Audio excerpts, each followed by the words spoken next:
আল্লাহ রাব্বুল আলামিন পৃথিবী সৃষ্টি করার পর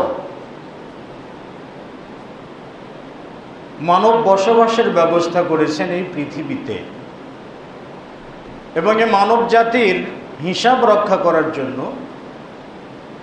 আল্লাহ সুবহানাহু ওয়া তাআলা সময় নির্ধারণ করেছেন। আল্লাহ তাআলার দেওয়া সময়কে যে বা যারা সঠিক কাজে ব্যয় করতে পারে, দুনিয়ায় এবং আখিরাতে সফলতার মুখ তারাই দেখতে পারে। আর যারা সময় চিনে না, সময়ের মূল্য বুঝে না, সময়ের মূল্যায়ন কিভাবে করতে হয় জানে না, তারা যেমন দুনিয়াতেও ব্যর্থ হবে, ঠিক আখিরাতেও সেরকমই ব্যর্থ হবে। আল্লাহ রাব্বুল আলামিন বলছেন, ওয়াল আখিরাতু খায়রু ওয়া আবকা। দুনিয়া থেকে আখিরাত উত্তম এবং অবশিষ্ট চিরস্থায়ী থেকে যাবে, যার কোনো শেষ নেই। তো এই জন্য প্রথমত সময়ের মূল্যায়ন বিভিন্ন জাতি বিভিন্নভাবে করে। মুসলিম ছাড়া অমুসলিমরাও সময়ের মূল্যায়ন করে, কিন্তু তাদের সময়ের মূল্যায়নটা ইহলোক কেন্দ্রিক তথা পার্থিব জীবন কেন্দ্রিক, আখিরাত কেন্দ্রিক নয়। কিন্তু মুসলিমদের সময়ের মূল্যায়ন যেমনটা ইহলৌকিক, ঠিক তেমনি পারলৌকিক। দুনিয়ার জন্য যেমন সময়ের গুরুত্ব আছে, ঠিক তেমনি মৃত্যুর পরেও এই সময়ের জন্যই আল্লাহ রাব্বুল আলামিন মুসলিমকে হিসাবের কাঠগড়ায় দাঁড় করাবেন, এবং অমুসলিমদেরকেও তো বান্দা বলতেই, মানুষ বলতেই যার হিসাব আছে, তাকে আল্লাহ রাব্বুল আলামিন এই সময়ের জন্যই হিসাবের সম্মুখীন করবেন। তো সময় এমন একটা বিষয় বা সময় এমন একটা বস্তু, যে বস্তুর গুরুত্ব অপরিসীম, ইসলামে যার অবস্থান অত্যন্ত শক্ত। তো প্রথমত আসি সময়ের পরিচয়। সময় কাকে বলে? আমরা যা কিছু দেখছি সামনে, আসলে সব কিছুই কি সময়? সময়ের আলাদা একটা পরিচিতি আছে। যেমন আবু আলী আদ-দাক্কাক রাহিমাহুল্লাহ তিনি বলছেন যে আল ওয়াক্তু মা আনতা ফীহি, সময় হলো যে সময়কালে তুমি আছো, যার মাঝে তুমি আছো, অর্থাৎ তোমার চতুর্দিক থেকে তোমাকে যে বেষ্টন করে আছে তাকেই সময় বলা হয়। তিনি বলছেন যে ইন কুনতা ফিদ দুনিয়া, যদি তুমি দুনিয়াতেই অবস্থান করো তাহলে ফা ওয়াক্তুকা দুনিয়া, তাহলে তোমার সময়টাই হলো দুনিয়া। ওয়াইন কুনতা ফিল উকবা, আর যদি তুমি আখিরাতে থাকো তাহলে ফা ওয়াক্তুকা লিল উকবা, তাহলে আখিরাতটাই তোমার জন্য সময়। ইন কুনতা বিসুরুর, যদি তুমি আনন্দিত অবস্থায় থাকো, আনন্দ খুশির মাঝে থাকো, তাহলে ফা ওয়াক্তুকা সুরুর, তাহলে তোমার সময়টাই আনন্দ। ইন কুনতা বিল হুজনি, যদি তুমি চিন্তিত অবস্থায় থাকো, ব্যথিগ্রস্ত অবস্থায় থাকো, ব্যথায় আক্রান্ত অবস্থায় থাকো, তাহলে তোমার ফা ওয়াক্তুকা হুজনুন, তাহলে তোমার চিন্তা, তোমার ব্যথিত হওয়া, এটাই তোমার সময়। এ থেকে বোঝা যায় যে আসলে সময় মানব জাতির জন্য একেবারেই মানব জাতির অবিচ্ছেদ্য অংশ, যেটা কখনো আলাদা হবার নয়, কখনো ভিন্ন হবার নয়। ইমাম শাফি রাহিমাহুল্লাহ সময়ের এক ধরনের সংজ্ঞা দিয়েছেন।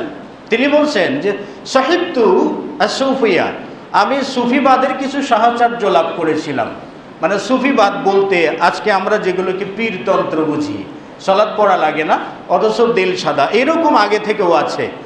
এই সুফিতন্ত্র যেমন মানসুর হাল্লাস, এই জাতীয় ফালাসুফা যাকে বলে, এটা শিয়াদেরই একটা শাখা, যেটা শুধু ইহুদি খ্রিস্টানদের মতো, ইহুদিরা যেমন গির্জা কেন্দ্রিক, মঠ কেন্দ্রিক, ঠিক মুসলিমদের মাঝে এই সুফিরা শুধু মাজার কেন্দ্রিক।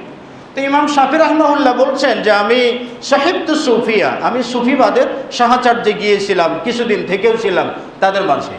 তো ইমাম শাফি রাহমাহুল্লাহ বলছেন মান দাফাতু মিনহুম শাইআন ইল্লা বিকালিমাতাইন, আমি তাদের সাথে থাকার কারণে আমি তাদের থেকে কোনো উপকার বা কোনো ফায়দা, কোনো জ্ঞান, কোনো কিছু আমি অর্জন করতে পারি নাই, ইল্লা বিকালিমাতাইন, তবে দুটি শব্দ ছাড়া।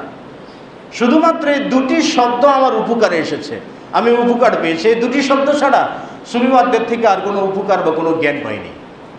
তিনি বলছেন যে সামিউতুহুম ইয়াকুলুন, আমি সুফিবাদের কাছে শুনেছি তারা বলছেন যে আল ওয়াক্তু সাইফুন, সময় হলো তরবারি,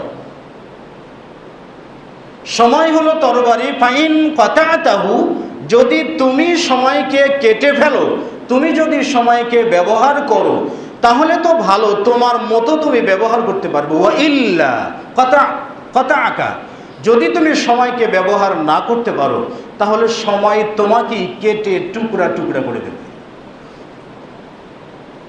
এটা একটা বক্তব্য শুনেছিলাম সুফিদের কাছ থেকে, যেটা আমি শিখেছি, আমি জ্ঞান পেয়েছি। দ্বিতীয় বক্তব্য হলো ওয়া নাফসু, সময় তোমার আত্মা, সময় তোমার দিল, সময় তোমার কলব, সময় তোমার অন্তর। যদি সময়টাকে ইল্লাম তাশগুলহা বিল হাক্কি, যদি তুমি সময়টাকে সঠিক কাজে ব্যয় না করতে পারো, হকের উপরে, দিনের উপর যদি সময়টাকে কাজে না লাগাতে পারো, তাহলে শাগলাতকা বিল বাতিল, তাহলে সময় তোমাকে অন্যায় কাজে তোমাকে ব্যস্ত করে দেবে। তাহলে সময়ই পারে, সময় যদি মানুষ যদি সময় নিয়ন্ত্রণ করে সময়কে কাজে লাগায়, তাহলে মানুষ নিজের মতো করে তিনি সঠিক পথ পাবেন, হক পথে চলতে পারবেন। সময়কে যদি মানুষ কাজে লাগাতে না পারে, তাহলে সময় উল্টো মানুষকে ব্যবহার করে সে মানুষকেই চিন্তায় ফেলে দেবে, সে মানুষকে জাহান্নামে যাওয়ার রাস্তাটাকে প্রশস্ত করে দেবে। হাফিজ ইবনুল কাইয়িম রাহিমাহুল্লাহ বলছেন যে ইন আরাদাল্লাহু বিআবদিহিল খায়রা, যদি আল্লাহ রাব্বুল আলামিন কোনো বান্দার কল্যাণ চান, কোনো বান্দার ভালো চান, তাহলে নাসারাহু বিওয়াক্তিন, আল্লাহ তাআলা তাকে সময়ের মাধ্যমে সাহায্য করেন। আল্লাহ তাআলা তাকে সময়ের মাধ্যমেই সাহায্য করেন।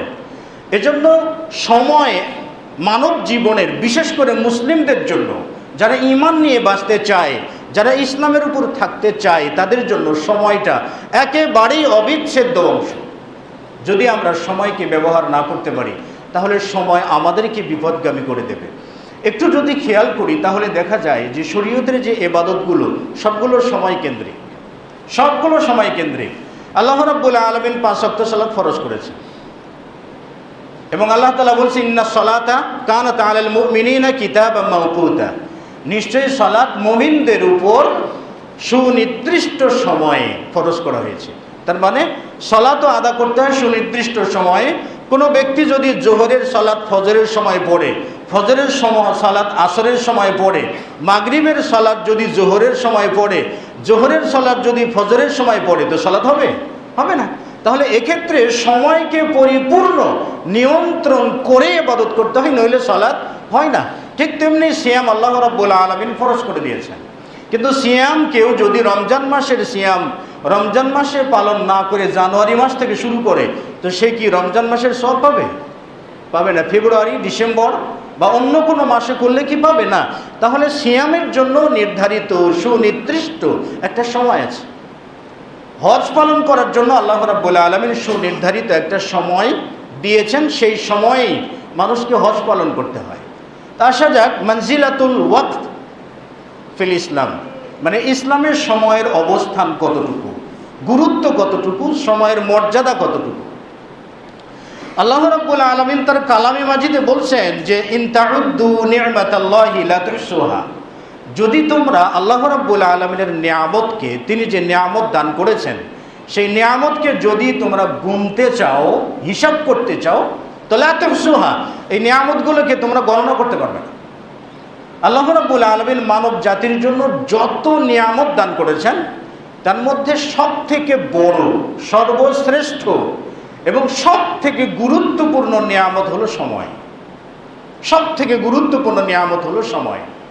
আল্লাহ রাব্বুল আলামিন রাসূল সাল্লাল্লাহু আলাইহি ওয়াসাল্লামকে বলছিলেন ফাইদা ফারাগতা ফানসাব ওয়া ইলা রাব্বিকা ফারগাব, যখন তুমি অবসর পাবে, যখন তুমি সময় পাবে, হে রাসূল, যখনই তুমি সময় পাবে, ফানসাব, তখনই কিয়াম করো, তখনই দাঁড়িয়ে যাও আল্লাহ রাব্বুল আলামিনের শানে।